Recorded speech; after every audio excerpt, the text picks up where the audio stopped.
As we've been telling you all morning, it's National Dog Day, and today we're honoring our four-legged friends by making sure that we take special care of them. Here with more on the basics when it comes to dog care is Dr. Mike Berkenblit from Village Animal Clinic and his own doggie, Grace, beautiful 9-year-old Australian Shepherd. So nice to have you. You were a regular on Midday on 5 for about 15 years, and it's nice to have you back to start a regular series with Ask the Vets about dogs and kitties. So let's start with dogs today, and if someone is going to be good enough to adopt a forever friend, what's the most important thing they do when that dog gets in the car to come home? Well, I think the first thing is most shelters chip them, so that's key. That just, if they get lost, then there's a way to identify them later on. And then when you do get them home, get a collar on them with a tag so that they have more of a visible way to identify them if they get lost. Well, that's good. Set up an appointment with a veterinarian and have them checked physically, make sure that all the their health is good.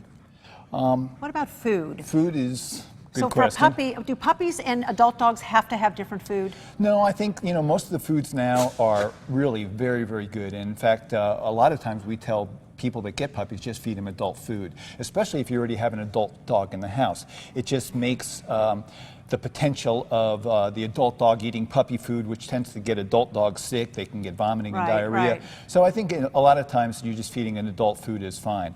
And there's so many foods and there's so many options. It's really hard to say. I think talking to a veterinarian will give more of an idea what to feed.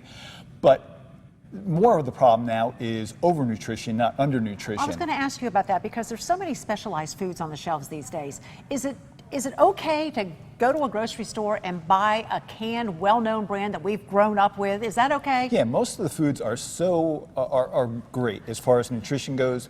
And as I said, I think more of the problem is not so much getting poor nutrition or undernourished, it's overnutrition.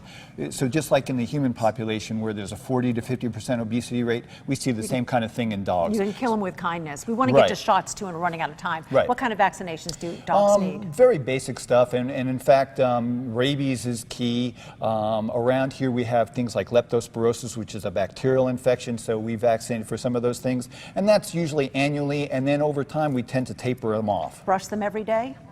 If you're a really good owner. I'm not as apparently a great owner, but yeah, brushing their teeth is good, and keeping their coat, and certainly behavior, that's the key. What about flea exercise? Medicine? Yeah, we could go on and on and on. Flea medicine is key because we see so many parasites around here. Heartworm is key.